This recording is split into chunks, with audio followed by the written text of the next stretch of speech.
Alright, here is our very last test correction problem, number 16.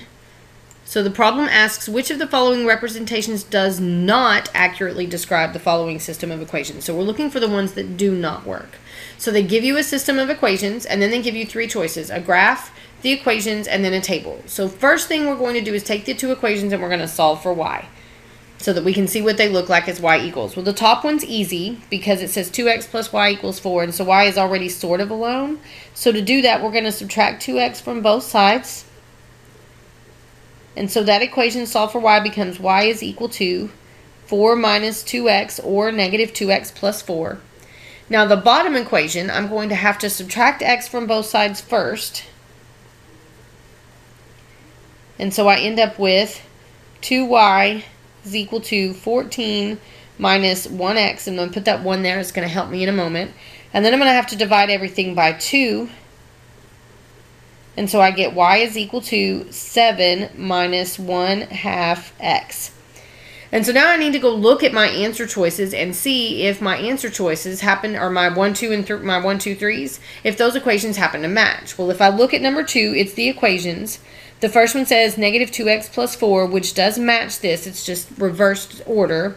And then negative 1/2 x plus 7, which also matches this. It's just in reverse order. So this is a representation. And if you remember up here, this big word right here that says not. So I want ones that don't work. So that means I can cross off number 2 because it does. So now that I have the two equations solved for y, I'm going to go ahead and type them into my calculator and see what the graph looks like, and see if that graph matches what I get on my calculator.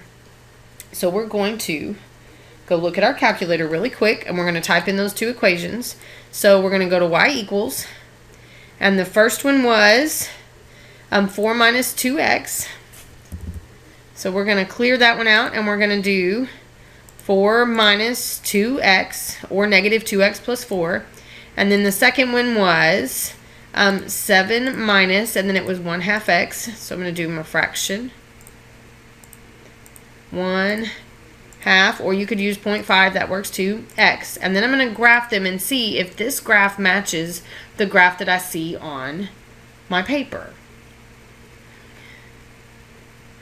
So here's what this graph looks like, and if I go back to my paper and I look at my sheet, it certainly does look like it. If I can look right here, it looks like they intersect at negative 2, 8. And so if I look at my calculator, it looks like they cross at negative 2, 8. And so they cross at the same place. So yes, I would say that those two graphs match. And so while I crossed off this one, I'm also going to cross off this one. But now we need to look at the table, and we need to see if that table matches the table that's in our calculator. So keep this table in front of you so that you can see it. And we're going to go to our calculator, and we're going to press second graph, and we're going to compare this table to the table that's on our paper. And so it starts at negative 3. So I'm going to go up here to negative 3.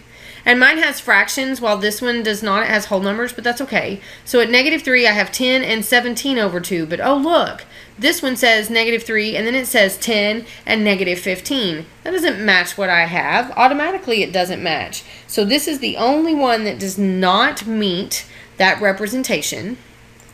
And so if I look down at my answer choices down here, I see that the only one that does not meet my representation is number 3. So my answer choice has to be C, 3 only.